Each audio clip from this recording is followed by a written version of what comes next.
안녕하십니까, 크라이스님. 네, 안녕하세요, 영배리님. 잘 계셨습니까? 거의 지난 한 주 동안 또 금 가격이, 이게 요동을 치는데, 네, 정말 뭐 사상 최고치를 돌파했다가 지금은 또 2,000불을 깨고 내려가고, 참 스펙타클한 것 같아요. 네네네네. 예. 금값이 엄청 내리고 있네요. 대체 어떤 일이 있었던 거죠, 그 사이에? 몇 가지 이유라고 저는 생각을 하고 있는데, 네. 주말 전에, 그러니까 금요일 날 사상 최고치 거의 금방까지 갔었다가 주말이 지나고 월요일 아침 됐는데 한참 넘어선 거의 2,160불에서 거의 시작을 하더라고요. 갑자기 폭등했죠, 폭등. 네. 예, 그래서 우리가 사상 최고치를 강하게 돌파한다는 게 되게 큰 의미가 있는 건데, 이때는 강하게 돌파한 게 아니라 갭으로 그냥 뛰어버리니까, 사실은 이게 기술적인 측면에서 보면 되게 좋지 않다라는 이야기도 안 좋아요, 안 있더라고요. 좋아요. 네.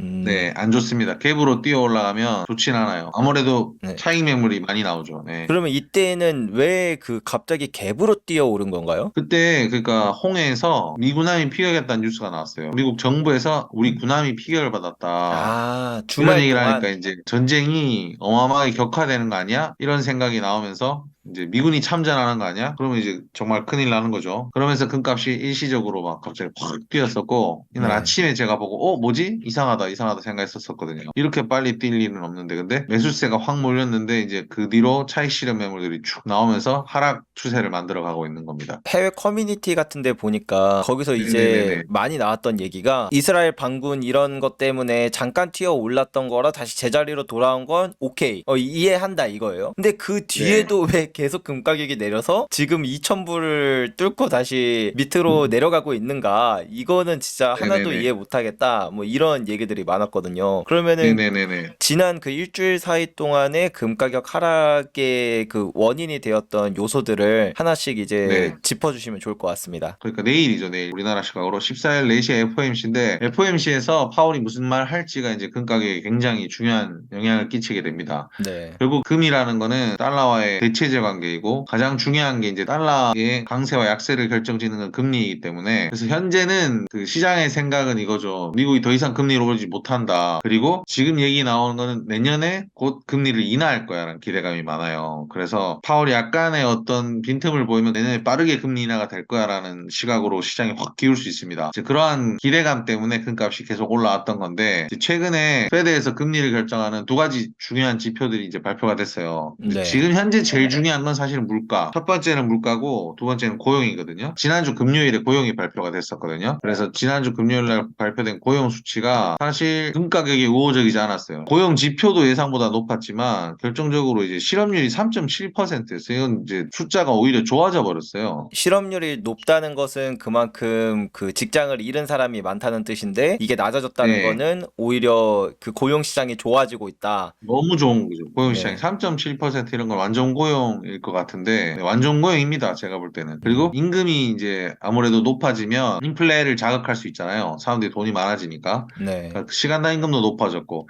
그러니까 이 고용 지표를만 봤을 때는 사실 미국 경제가 너무나 강하고 좋기 때문에 금리 인하의 시점이 더 뒤로 밀리는 거죠. 요것만 봤을 때는. 사람들이 그 최근부터 보면은 이제 내년 3월에는 금리 인하 할 거다, 적어도 6월에는 금리 인하 뭐 두 번 정도는 할 거다, 막 이렇게 기대감이 생겼던 근본적인 원인이, 첫 번째로 말씀하셨던 물가가 이제 거의 2%대에 근접해 오고 있다는 거, 그리고 두 네네네. 번째로 이제 고용 시장의 어떠한 그 불안감, 그러니까 실업률도 높아지고 뭐 비농업 고용 지수도 낮아지고 뭐 신규 실업 수당도 늘어나는 등 고용 시장이 안 좋아져서 경제도 나빠지고 있다, 물가도 잡혔고 음. 경제도 안 좋아지면은 이건 금리를 내릴 수밖에 없는 상황이지 않을까라는 그런 기대감이 있었는데, 근데 이제 이번 FOMC 직전에 발표됐던 이 실업률과 이런 고용 지표에서 생각보다 미국 경제 튼튼하다라는 모습을 보여주니까 이제 좀 실망이 그렇죠. GDP도 컸겠네요. 되게 좋았고. 네네. GDP도 되게 좋았고. 지금 고용이 좀 냉각이 되는 분위기였었거든요. 지난주에도 제가 얘기할 때 고용 지표가 냉각이 되고 있으니까 이번에 고용 데이터 나오면 좀 악화된 모습을 보이지 않을까? 그러면 금값이 다시 상승 분위기로 간다. 뭐 이렇게 저는 생각하고 있었는데 고용 지표 너무 잘 나왔어요. 그러니까 이제 시장 참여자들이 이러면 금리 인하 시점이 더 뒤로 밀린다. 파월이 또 이상한 소리 한 번 더 인상을 할 수 있는 거 아니야? 이런 공포감이 드는 거죠. 그래서 이제 금값의 하락세를 부추긴 거죠. 그리고 어제 발표된 게 이제 CPI 물가지표가 발표했는데 물가지표는 예상에 부합하게 나오긴 했으나 예상에 부합하는 수치만으로는 좀 부족했던 것 같아요. 제가 봐도. 기본적으로 소비자 물가지수는 3.1%로 예상에 부합했고 근원 소비자 물가지수 4%로 예상에 부합했지만 근원 소비자 물가지수를 한번 보시면 네. 그러니까 근원 소비자 물가지수를 연준에서는 중요하게 여기거든요. 변동성이 심한 에너지나 식료품 같은 걸 뺀 근원 소비자 물가지수를 중요하게 보는데 근원 물가지수가 안 내리고 있어요. 지난달도 4%인데 이번에도 4%.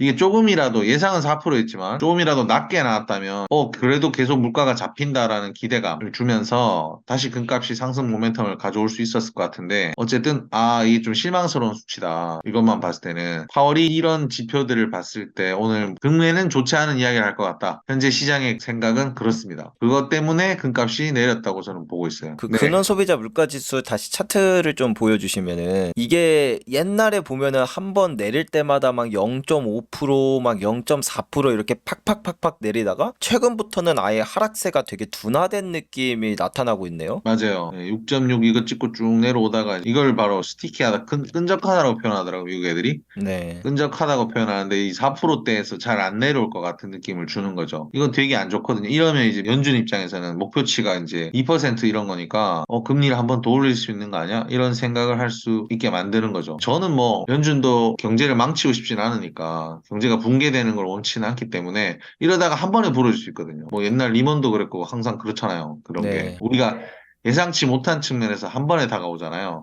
그쵸. 그런 거를 연준이 굉장히 두려워하기 때문에 저는 뭐 추가 금리 인상은 없을 거라고 생각하고 시장도 그걸 이미 알고 있다고 봅니다. 다만 지금 단기적 관점에서 그 파월이 분명히 좋은 소리 안 할 거기 때문에 그런 것 때문에 두려워서 금값이 많이 하락한 게 아닌가 저는 이렇게 분석하고 있습니다. 예전에는 막 네, 2008년 글로벌 금융위기 때나 이럴 때 보면은 경제가 안 좋아진 걸 보고 금리 인하가 보통 많이 일어났었는데 이제 맞아요. 2008년 글로벌 금융위기를 경험하고 나서 보니까 그때 이게 선제적으로 중앙은행이 조치를 취하지 않으니까 원래 들어야 했던 돈보다 10배 더 많은 돈이 든다라고 이제 금융학자들은 분석을 하더라고요. 그렇죠, 네. 그렇죠. 네, 그래서 이제 연준의 스탠스가 바뀌었던 게 이제 2019년부터는 선제적 금리 인하라는 그런 조치로 좀 많이 바뀌었던 것 같아요. 뭐 보험적 네, 금리 네, 인하라고도 하고 그래서 네. 아직 경제가 그렇게까지 나빠진 건 아니지만 뭔가 그럴 기미가 보이니까 미리 선제적으로 좀 금리 인하를 하겠다라는 이런 신뢰를 보여줬어가지고 이제 네. 이번에 금리 인하도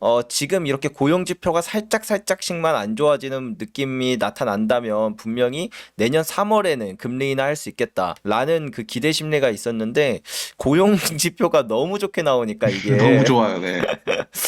근데 예, 제가 생각할 때는 고용도 갑자기 급작스레 나빠질 것 같고 이게 뭐 천천히 점진적으로 가면 좋긴 한데 경제라는 게 항상 그렇게 안 되고 갑작스레 맞습니다. 나빠지기 때문에 네. 어떤 뭐 기업들이 쓰러지면서 뭐 고용이 확 안 좋아지는 거니까 이미 고용이 나쁘다라는 거는 어떻게 보면 실기를 한 거라서 연준이 하여튼 강하게 드라이브를 걸 수 있는 상황은 아닌 것 같다. 오히려 시장을 좀 안정시키는 발언을 할 수도 있지 않나 저는 이렇게 생각하고 있고요. 근데 뭐 파월 입장에서는 지금 물가가 아직 완전히 자기 원하는 수준까지 안 온 상황에서 매파적 발언할 것 같아요. 매파적 발언해서 금값이 오늘 밤에 뭐 파월이 나서 그런 얘기하면은 출렁거리긴 하겠지만 그 뒤에 네. 바로 시장이 안정을 찾지 않을까 생각하고 있습니다. 물론 금리 인하가 공식화되지 않았기 때문에 상단은 제가 볼 때는 정해져 있을 것 같습니다. 그러니까 지난번 고점을 뚫기는 쉽지는 않을 것 같고 이제 박스권을 한동안 형성하게 될 가능성이 있죠. 이제 고점까지 가게 되면 그 뒤로는 이제 금리 인하를 기다리면서 박스권을 형성할 가능성이 크겠죠. 금리 인하가 명확해지면 그때부터 다시 상승 랠리를 시작할 거고 뭐 저는 그런 식으로 해석을 하고 있습니다. 저도 좀 네. 비슷하게 생각하는 것 중에 하나가 연준의 네. 금리 인하가 연준이 말보다는 훨씬 더 빨리 일어날 거라고 생각을 하거든요. 그러니까 네네네네.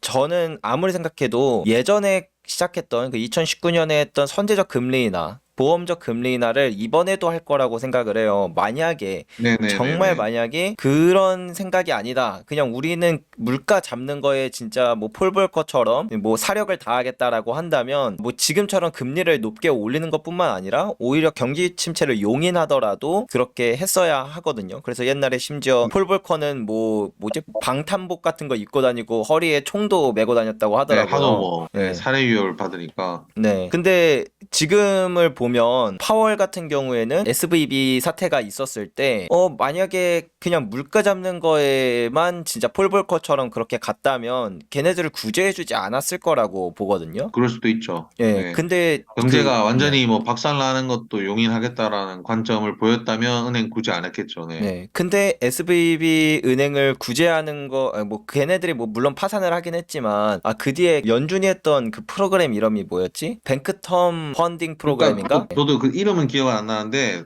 연준에서 돈을 풀겠다는 얘기였어요. 네. 은행이 망할 것 같으면 우리가 돈을 풀겠다. 네. 명백한 양적 완화였죠 그때. 네. 저는 그걸 이제 BTFP라고 하는데 그게 은행들이 갖고 있는 10년물 뭐 이런 국채나 MBS를 그냥 담보로 최대 1년 동안 이제 돈을 빌려주는 그 프로그램을 새로 이제 시작을 했거든요. 그러니까 네네네. 사실 경제학적으로 보면 이게 말도 안 되는 시스템인데 뭐 이제 2008년부터는 뭐 다 말도 안 되죠. 사실 양적 완화도 그렇고 뭐 다 네. 좀 말도 안 되지만 어쨌든 그런 것들을 굳이 해서라도 그 은행들을 막 어떻게 해서든 살려주려고 하는 거 네. 이게 아무리 봐도 연준은 경제를 포기해서라도 금리를 잡으려고 하는 스탠스까지는 아니다. 그렇죠, 그렇죠. 예, 경제도 네, 되게 동의합니다. 세심하게 보는 것 같다. 그렇다면 이번에는 어쨌든 말은 우리는 뭐 물가 잡겠다라는 그런 거 되게 강력하게 얘기를 하겠지만 실제로는 이제 금리 인하는 생각보다 빨리 올 수 있다. 뭐 제가 얘기하고 싶은 거의 요는 분명히 앞으로 남은 모든 FOMC마다 파월은 실망스러운 말밖에 안 하겠지만 그렇죠. 네. 말밖에 남아있는 게 없기 때문에. 예. 근데 금리 인하는 우리의 생각보다 좀 빨리 올 수 있지 않을까. 뭐 저는 그런 생각을 해보고 있습니다. 인하의 시점은 저도 명확하진 않은데 확실한 건 그 사람이 이제 파월이 발언을 세게 해도 인상은 없다라는 건 뭐 거의 확실시되는 것 같고 시장은 이미 그걸 알고 있는 것 같아요. 그래서 오늘 같은 경우도 파월이 센 발언하면 출렁은 하겠으나 바로 이내 정신 차리지 않을까. 근데 이제 그 폭은 분명히 제한했을 것 같아요. 인하가 이제 언제 될지 모르니까. 네. 금리 인하가. 만약에 물가도 좋게 나오고 고용도 좀 안 좋아지게 나온다면 사람들은 이번 FOMC에 대한 뭔가 기대로 금 가격이 많이 상승했을 거 아니에요. 그럴 수 있죠. 네. 네. 그러면 저는 이번 FOMC 때 아주 높은 확률로 가격이 내리겠다. 왜냐면 제 생각엔 파월이 그렇죠. 무조건 실망시킬 거니까 그 네네네네네. 생각을 하는데 애매한 상황이다. 이게 또 안 좋게 이제 뭐 나오고 하니까. 완전 선물 트레이더 관점으로 바라보고 계시네요. 네, 맞아요, 맞아요. 네네네네. 선물 네. 트레이딩.